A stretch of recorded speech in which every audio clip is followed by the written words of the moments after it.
এখানে ভারত যদি শেখ হাসিনার জন্য শক্তি প্রয়োগ করতে চায়, তাহলে ভারতকে বাধা দেওয়ার মতো শক্তি এখানে কারো নেই। কোনো গ্লোবাল শক্তি তাকে বাধা দিতে পারবে না। এবং তারা যদি এই কাজটি করে, তাহলে রাশিয়াও তাদেরকে সমর্থন দেবে। আমেরিকা দূর থেকে হম্বিতম্বি করবে, কিন্তু মনে মনে খুশি হয়ে যাবে, এবং এটি ভারতের জন্য খুব বেশি দরকার। তার ১ নম্বর আশার বাণী। ২ নম্বর হলো যে এই সময়ের মধ্যে গত ৭ মাসে তিনি প্রমাণ করতে পেরেছেন যে তার চেয়ে বিশ্বস্ত বন্ধু ভারতের নেই। এবং ডক্টর মোহাম্মদ ইউনূস, জামায়াত ইসলামী কিংবা বিএনপি অথবা এই যে ছাত্রদের যে সংগঠন, এদের কারোর সঙ্গে এখন পর্যন্ত ভারতের ন্যূনতম বন্ধুত্বপূর্ণ সম্পর্ক তো দূরের কথা, স্বাভাবিক যোগাযোগটি পর্যন্ত এখন পর্যন্ত হয়নি। এবং ভারত কোনো অবস্থাতেই বিএনপিকে এবং জামাতকে আস্থায় নিতে পারছে না। তারা এখনো পর্যন্ত বিকল্প হিসেবে আওয়ামী লীগের কথাই চিন্তা করছে। এখন শেখ হাসিনা বিহীন বা শেখ হাসিনা সহ এটি পরের বিষয়। তারা এখনো পর্যন্ত আওয়ামী লীগের ব্যাপারে যে দৃঢ়তা তারা দেখাচ্ছে, এবং নির্বাচনে আওয়ামী লীগ বিহীন নির্বাচন হবে না, এই ব্যাপারে তারা যে চাপ প্রয়োগ করছে বিভিন্ন অ্যাঙ্গেল থেকে, এটি শেখ হাসিনার জন্য দ্বিতীয় সফলতার কথা। তৃতীয়ত হলো বর্তমান সরকারের ব্যর্থতা। বর্তমান সরকারের সীমাহীন ব্যর্থতা তাকে উল্লসিত করছে, তাকে আশান্বিত করছে এবং তাকে ফিরে আসার জন্য স্বপ্ন দেখাচ্ছে। ৪ নম্বরে যেটি রয়েছে সেটি হলো তার উন্নয়ন কর্মকাণ্ড। এখন দিন যত যাচ্ছে মানুষ তার এই উন্নয়ন কর্মকাণ্ডের কথা স্মরণ করছে। এক্সপ্রেসওয়েতে যাচ্ছে, শেখ হাসিনার কথা মনে হচ্ছে। পদ্মা সেতু দিয়ে যাচ্ছে, শেখ হাসিনার কথা মনে হচ্ছে। মেট্রো রেলে চড়া হচ্ছে, শেখ হাসিনার কথা মনে হচ্ছে, ইত্যাদি আরও অনেক কিছু। কিন্তু এর পেছনে যতই দুর্নীতি অনিয়মের কথা আমরা বলি না কেন, পাবলিক কিন্তু সেই কথাগুলো খাচ্ছে না, যাকে বলা হয় তার ৪ নম্বর সম্ভাবনা। ৫ নম্বরে হলো যে আমাদের দেশের জনগণ শাসক হিসেবে যে ধরনের মানুষ চায়, শেখ হাসিনার মধ্যে সেই গুণাবলীগুলো ছিল। এবং এই যে শেখ হাসিনার দৃঢ়তা এবং তার জিদ, তার কাজ করার ক্ষমতা, তার দ্রুত সিদ্ধান্ত গ্রহণ করার ক্ষমতা, ক্ষতি করার ক্ষমতা, উপকার করার ক্ষমতা। তিনি যদি বলতেন যে আজকে আমি অমুক জায়গাতে একটা গ্রাম তৈরি করে দেবো, ২৪ ঘন্টার মধ্যে তিনি সেই গ্রাম, ডিসিএসপির সব দৌলতে ২৪ ঘন্টার মধ্যে বাস্তুহারাদের জন্য একটা গ্রাম তৈরি হয়ে যেত। তিনি রাজনীতিতে সারপ্রাইজ দিতে ভালোবাসেন। এই জিনিসগুলো মানুষজন খুব পছন্দ করে। নাটকীয়তা ভীষণ রকম পছন্দ করে।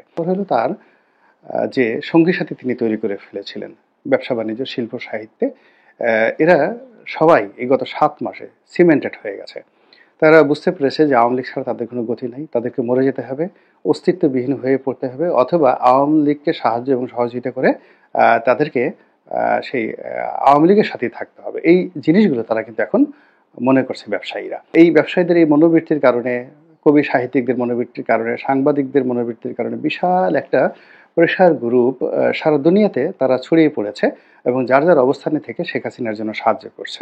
এখন ৭১ টিভির যারা সাংবাদিক, সেই নবনেতা চৌধুরী থেকে শুরু করে অন্য যারা রয়েছেন, তারপরে শেষে বিভিন্ন পত্রপত্রিকা যারা সাংবাদিক ছিলেন, তারা, যে সকল ব্যবসায়ীরা পালিয়েছেন তারা, তাদের আত্মীয় স্বজন, সবাই মিলে শেখ হাসিনার জন্য একটা ডিশ তৈরি করছেন, ফিরে আসার জন্য একটা অ্যান্টেনা তৈরি করছেন, তাকে ক্ষমতায় বসানোর জন্য আর একটা নতুন চেয়ার তৈরি করেছেন। এবং এই জিনিসটি শেখ হাসিনার জন্য একটা বিরাট আশার আলো।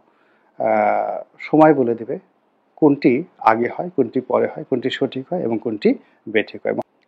বাংলাদেশের বৃহত্তম রাজনৈতিক দল আওয়ামী লীগের সভানেত্রী, সাবেক প্রধানমন্ত্রী শেখ হাসিনা এখন ভারতে নির্বাসনে রয়েছেন।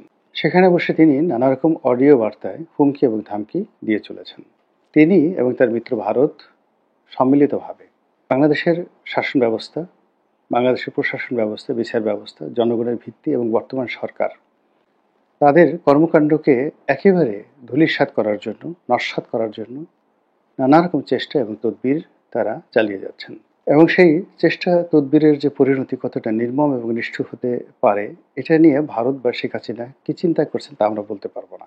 আমরা যেটা আশঙ্কা করি যে তারা তাদের স্বার্থ সিদ্ধির জন্য আমাদের স্বাধীনতা এবং সার্বভৌমত্বকে যদি শেখ হাসিনা বিসর্জন দেন, ভারত যদি এটিকে গ্রাস করে, খুব আশ্চর্য হওয়ার মতো কোনো ঘটনা ঘটবে না।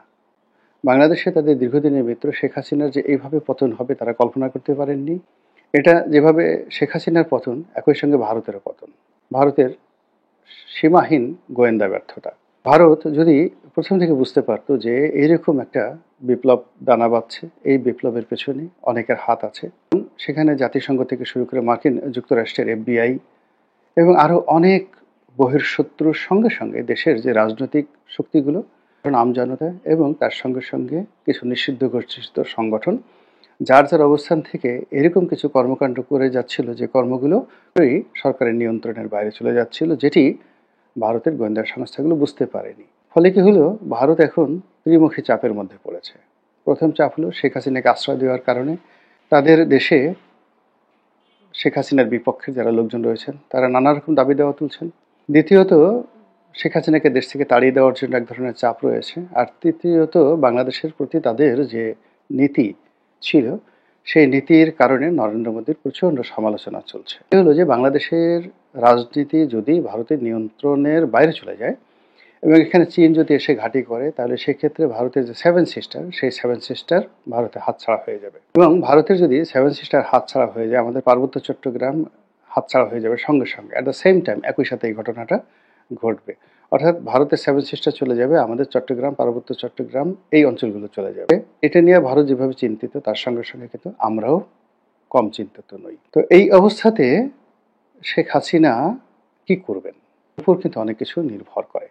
তিনি যদি ভালো করেন, তিনি যদি এই সময়টিতে এসেও আত্মোপলব্ধি করেন, তাহলে তার জন্য কল্যাণকর এবং আমাদের জন্য কল্যাণকর। এর কারণ হলো, এত বড় একটা রাজনৈতিক দলের নেতৃত্ব এখনো তার হাতে। দেশের ৩৫% মানুষের জনসমর্থন অন্ধের মতো তাকে অনুসরণ করছে। তিনি সত্য বলেন, মিথ্যা বলেন, অনুনয় করেন, বিনিময় করেন, যা কিছু করেন না কেন, তার দলের কর্মী সমর্থক যাদের সামান্য বিবেক বিবেচনা আছে, তারা বাদে বাকি সবাই একেবারে ভেড়ার পালের মতো রীতিমতো মাথা ঝুলাচ্ছে। আপা আসেন, আপনার হাতে দেশ নিরাপদ, শেখ হাসিনা আজ আসবে, কাল আসবে, মার্চ মাসে 15 তারিখে চলো আমরা সবাই এয়ারপোর্টে যাই, সেদিন শেখ হাসিনা আসবে। এইরকম একটা, যাকে বলে, ধোয়া তুলে প্রতি মুহূর্তে সামাজিক মাধ্যম গরম করে তুলছে। তো সেই দিক থেকে শেখ হাসিনাকে নিয়ে নির্মোহ আলাপ আলোচনা করা এবং তার চিন্তা চেতনা কি এবং তার আগামী দিনে কি কি ভয়, আতঙ্ক ইত্যাদি কাজ করে, সেই বিষয়গুলো নিয়ে আমাদেরকে ভাবতে হবে, সো দ্যাট আমরা শেখ হাসিনা এবং আওয়ামী লীগ থেকে সতর্ক থাকতে পারি। আমি প্রথমে যেটা বলতে চাই যে শেখ হাসিনার 7টি ভয়। তার প্রথম ভয় হলো যে এই মুহূর্তে তার কাছে যে জিনিসটি রয়েছে সেটা হলো আওয়ামী লীগের নেতৃত্ব। এটি যে কোনো সময় চলে যেতে পারে। 11 তার এই অভিজ্ঞতা রয়েছে এবং সেই অভিজ্ঞতার আলোকে এখন যারা ক্ষমতায় আছেন তারা অনেক ক্যালকুলেটিভ, অনেক সামর্থ্যবান এবং একই সঙ্গে আওয়ামী লীগ 11 সময় যতটা দুর্বল ছিল, তার চেয়ে এখন বেশি মাত্রায় দুর্বল। কাজে যদি নেতৃত্ব হারিয়ে ফেলেন, তাহলে তিনি সবকিছু হারাবেন। এটা তার প্রথম ভয়। দ্বিতীয়, ভারত যে কোনো সময় তাকে বের করে দিতে পারে। এর কারণ হলো যে ভারত একটি গণতান্ত্রিক রাষ্ট্র। এই রাষ্ট্রে কোনো কিছুই একেবারে, যাকে বলা, পার্মানেন্ট কোনো কিছু নয়। তো সেই ক্ষেত্রে যদি তাকে বের করে দেওয়া হয় বা তাকে চলে যেতে বলা হয়, তিনি কোথায় যাবেন, কোন দেশে যাবেন, এটি তার 2 নম্বর ভয়। 3 নম্বর ভয় হলো যে কোনো কারণে আমেরিকা এবং ভারত সম্মিলিতভাবে তারা যদি শেখ হাসিনাকে বাংলাদেশে হস্তান্তর করে, তাহলে একটি, যাকে বলা হয়, ইতিহাসের নির্মম একটি দৃশ্য তৈরি হয়ে যাবে। অনেকে হয়তো স্বপ্ন দেখছেন যে শেখ হাসিনা বাংলাদেশে এলে এটা হবে, ওটা হবে, হ্যাং প্যাং ট্যাং হবে। আসলে কিছুই হবে না। এই কারণ হলো রাষ্ট্র ক্ষমতা এতটা শক্তিশালী। আপনারা দেখেছেন যে সাইদি সাহেব যখন মারা গেলেন, তার লাশের কাছে মানুষ যেতে পারেনি, খবরের কাছে কাউকে যেতে দেওয়া হয়নি, তার ছেলে সন্তানদেরকেও দেওয়া হয়নি। এমনকি গোলাম আজমকে যেদিন গ্রেপ্তার করা হয়, লক্ষ লক্ষ মানুষ দাঁড়িয়ে কেঁদেছে। কিন্তু বিএনপি জামানাতে সেই গোলাম আজমকে যখন গ্রেপ্তার করা হলো, একটা লোক এসে আত্মাহুতি দেয়নি। বেগম খালেদা জিয়াকে যেদিন গ্রেপ্তার করা হলো, বালির ট্রাক যেদিন তার বাড়ির সামনে স্থাপন করা হলো, কিছুই হয়নি। কাজেই যদি শেখ হাসিনাকে ভারত পাঠিয়ে দেয় এবং বাংলাদেশে আনা হয়, নীরবে নিভৃতে তাকে কোর্ট কাছারিতে হেনস্থা হতে হবে, অপমানিত হতে হবে, লাঞ্ছিত হতে হবে। এটা হলো তার 3 নম্বর ভয়। 4 নম্বর ভয়টা হলো যে তার পরিবার এবং পরিজন সম্পর্কে যে সকল তথ্য আসছে, বিশেষ করে দুর্নীতির তথ্য আসছে, এই দুর্নীতির তথ্য যদি সত্যিকার অর্থে তথ্য প্রমাণ সহ দেশে এবং দেশের বাইরে উপস্থাপিত হয়, তাহলে এখন তিনি যেভাবে কথা বলছেন সেভাবে তিনি তার নেতাকর্মীদের সঙ্গে কথা বলতে পারবেন না। তার মোরাল ক্যারেজটা হারিয়ে যাবে। অনেক কিছুর পরেও দেখা যাচ্ছে যে বেগম জিয়া ব্যক্তিগতভাবে দুর্নীতি করেছেন, এরকম কোনো প্রমাণ এখন পর্যন্ত আওয়ামী লীগ করতে পারেনি। তো সেই দিক থেকে যদি শেখ হাসিনার ব্যক্তিগত দুর্নীতি প্রমাণিত হয়ে যায়, তাহলে তার আর মুখ দেখানোর কোনো জায়গা থাকবে না। আওয়াজের পুতুলের সংসার ভেঙে গেছে, জয়েরও সংসার ভেঙে গেছে এবং এই অবস্থাতে সবকিছু এলোমেলোর মধ্যে এই দুটো সন্তান যে কোনো মায়ের জন্যই একটা লায়াবিলিটিস। এই কারণ হলো পুতুলও যেই পর্যায়ে আছে, সেই পর্যায়ে মূলত তার মায়ের কারণে। কিন্তু এই পদ পদবি চলে গেলে তার স্বামী নেই, সংসার নেই, আত্মীয় স্বজন এখন সবাই যে যার মতো অবস্থানে, তাহলে পুতুল এবং জয়ের কি হবে? এখানে তার মাথা রীতিমতো খারাপ হয়ে যাওয়ার মতো অবস্থা তৈরি হয়ে গেছে। সবচেয়ে বড় যে বিষয়টি সেটি হলো তার ভালোবাসার যে জায়গা সেটি হলো তার বাবাকে নিয়ে। তো তার এই যে বাবাকে নিয়ে তার যে ভালোবাসা, এখন তার বাবাকে নিয়ে যেভাবে গালাগাল হচ্ছে এবং আওয়ামী লীগ রাজনীতির কারণে যেভাবে বঙ্গবন্ধুকে কলুষিত এবং কলঙ্কিত করার চেষ্টা করছে, কিছুটা হলেও না, এটি তাকে ভীষণ রকমভাবে এক ধরনের গ্লানির মধ্যে তাকে ফেলে দিয়েছে। অবশ্যই অনুশোচনা হচ্ছে যে আমি যা কিছু করতাম নিজের নামে করতাম, কেন আমার বাবাকে আমি টানতে গিয়েছিলাম, বা কেন আমার কারণে আমার বাবার এই দুরবস্থা হলো। ফলে এখানে প্রতিশোধ নেওয়ার মতো বয়স বা সময় তার নেই। ফলে তিনি এখানে আত্মগ্লানিতে তিনি প্রতি মুহূর্তে ক্ষতবিক্ষত হচ্ছেন। এগুলো তার ৭টি খারাপ দিক, 7টি ভয়, 7টি আতঙ্ক। এখন সম্ভাবনা রয়েছে 7টি। সেটি হলো ভারত এখানে বাংলাদেশের ব্যাপারে সত্যিকার অর্থেই যাকে বলা হয় মহাশক্তিধর। আল্লাহ রাব্বুল আলামিন আমাদের সবাইকে হেদায়েত দান করুন এবং হেফাজত করুন।